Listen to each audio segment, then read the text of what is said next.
Selamat pagi teman-teman. Hari ini kami dari kelompok 3. Perkenalkan nama saya Abram. Hari ini kami akan melakukan hasil laporan penelitian kami untuk VI BMR mengenai adat upacara dan budaya Melayu. Oke, kita mulai dari pengertian upacara dahulu. Jadi sebenarnya dalam hidup ini adalah peralihan tahap upacara yang dilakukan pada setiap tahapan peralihan hidup atau bukan passage. Ini bergerak seperti busur panah, dimulai dari ketika kita lahir, saat kita masih kecil, lalu dari kehamilan, lalu kelahiran, lalu ke upacara yang semakin rumit seperti peringatan, seperti sunatan atau sutanan, lalu lanjut ketika kita menemukan pasangan hidup yang disebut oleh pernikahan, lalu berakhir ketika usia kita tua dan akhirnya kita meninggal dan kita melakukan upacara kematian. Jadi upacara dalam hidup itu memiliki beberapa makna.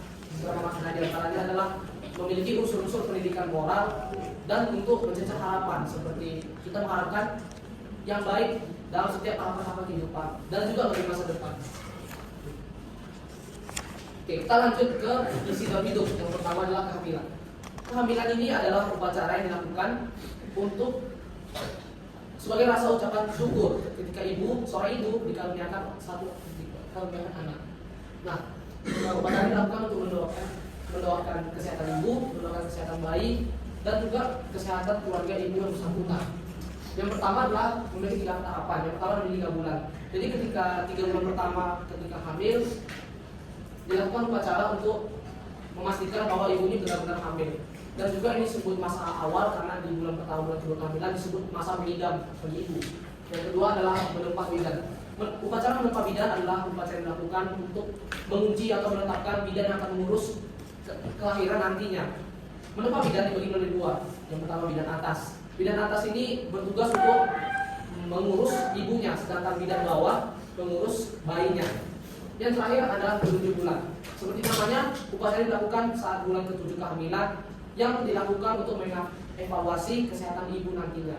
Jadi kesimpulannya kehamilan ini upacara yang dilakukan untuk berharap yang baik untuk bayinya, misalnya nanti mendapatkan bisa jenius atau mungkin bisa dapat tampang yang bagus. Baik, selanjutnya adalah kelahiran. Adat ini diartikan dalam aturan-aturan atau tradisi yang dilaksanakan pada saat bayi baru lahir menginjak usia 60 hari. Hal ini bertujuan untuk syukuran atas keadaan bayi, doa atas kesehatan dan keselamatan calon, serta sebagai pemberitahuan kepada anggota keluarga lainnya. Adapun upacara atau ritual yang harus dilaksanakan, seperti ayah mengajarkan agar bayi yang baru lahir memperdengarkan nama Tuhan. Lalu adapun pantangan yang harus dilaksanakan oleh ibu dan bayi agar terhindar dari masalah kesehatan. Selanjutnya ada pun menanam ari-ari. Dapat diartikan sebagai kakaknya si bayi dan bertujuan untuk memuliakan dan proses kelahiran si bayi.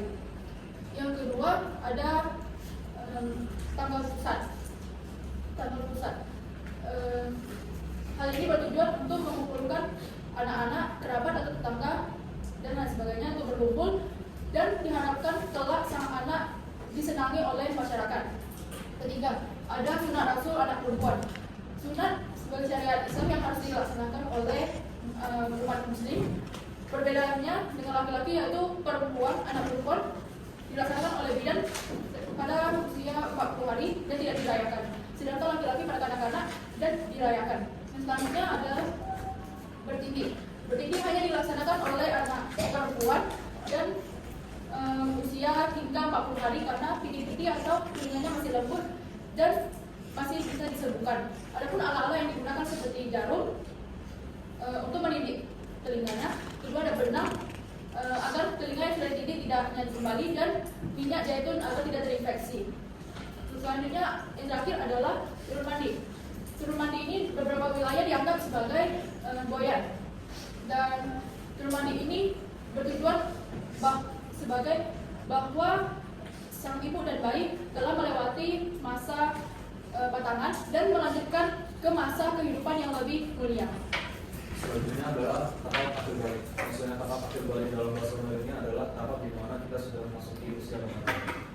Maksud dari usia remaja ini berarti kita sudah bisa membedakan mana yang benar dan mana tindakan yang salah.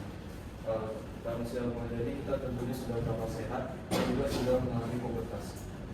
Proses yang pertama adalah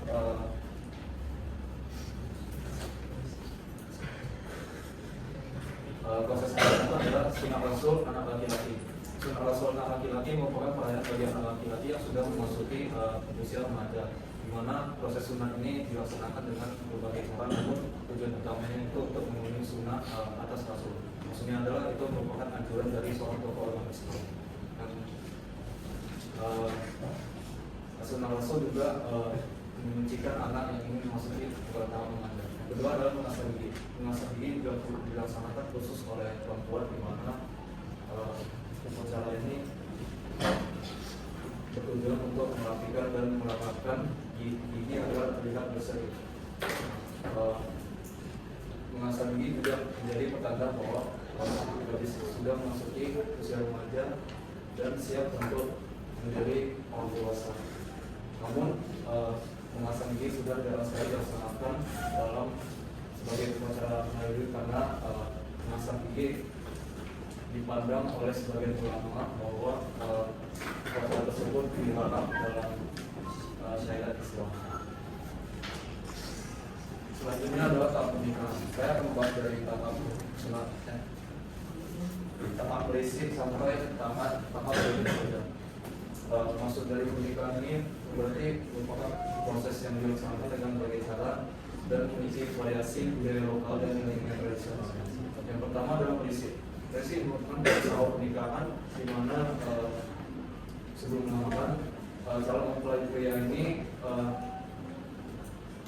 mengutus beberapa orang untuk datang ke rumahnya si calon mempelai wanita ini untuk melihat informasi dan mencari informasi tentang calon mempelai wanita ini, baik itu aktivitas sehari-harinya, baik kegiatan dari keluarganya, di luarnya, ataupun melihat akhlak dari wanita ini. Jika kegiatan berisik ini mendapatkan hasil baik, maka dapat melanjutkan ke proses selanjutnya, yaitu meminang. Meminang atau juga disebut dengan berpegang ini adalah kegiatan di mana keluarga calon mempelai pria ini ingin melamar si calon mempelai wanita ini secara resmi. Caranya itu calon mempelai pria ini memberikan seserahan berupa sirih berujung dan cincin untuk melakukan pertunangan. Jika pertunangan ini diterima oleh calon mempelai wanita ini, maka mereka akan menghadirkan acara pertunangan ini sebagai tanda bahwa mereka berdua sepakat dan ingin melaksanakan jenjang nikah untuk proses selanjutnya, yaitu berikan. Berikan ini merupakan proses menghias kuku yang merupakan bagian dari pernikahan juga, karena ini merupakan tradisi dengan menghias kuku memakai inai atau henna yang menjadi simbol pernikahan ini sebelum 1 atau 2 hari pernikahan. Terdapat 3 jenis berinai, yaitu berinai kecil, berinai sedang, dan berinai besar. Berinai kecil ini bukan hanya dalam keluarga calon mempelai wanita. Berinai dengan sedang ini dilakukan secara tertutup dan dihadiri oleh keluarga kita, dan berinai besar ini dilakukan secara terbuka dan dilakukan oleh undang-undang. Selanjutnya ada kematian. Kematian bagi orang lain ini dianggap sebagai pernikahan dari dunia nyata ke alam lain, di mana upacara kematian ini dilaksanakan sesuai syariat meskipun terkadang bertentangan dengan adat istiadat setempat. Lalu di kematian ini ada tahap-tahap, ada 4 tahap. Itu yang pertama, tahap sebelum memandikan, di mana mayat dimandikan sementara di rumah sambil menunggu keluarga dan persiapan pemakaman. Lalu juga ada pemandikan, di mana pemakaman ini dilakukan pada siang hari dengan izin keluarga. Tempat mandi ini biasanya di tengah rumah menggunakan air tawar, tempurung, dan sabut kelapa. Lalu ada yang ketiga, ada penguburan. Setelah mayatnya disolatkan, jenazah dimasukkan ke keranda dan dibawa ke kuburan. Kalau dikubur dan didoakan serta dikabulkan doa. Yang keempat ada kenduri selamat, di mana sebagai ungkapan terima kasih kepada semua yang membantu untuk mengembangkan vlog almarhum. Selanjutnya itu fungsi dalam hidup. Yang pertama yaitu fungsi agama. Upacara dalam hidup masyarakat Melayu akan katanya dalam syariat Islam sebagai pedoman utama. Menurut Dosen Effendi, dalam bentuk ajaran agama ada dan syariat tidak terpisahkan, ada berseni syarat berseni kita ulang. Ada Melayu berakar pada ajaran Islam dari Al-Quran dan hadis. Setiap upacara seperti kelahiran, pernikahan atau kematian merupakan wujud mengamalkan pelajaran Islam yang diyakini, membawa berkah dan menjadi dasar kehidupan mereka. Sebenarnya fungsi sosial yang pertama yaitu gotong royong.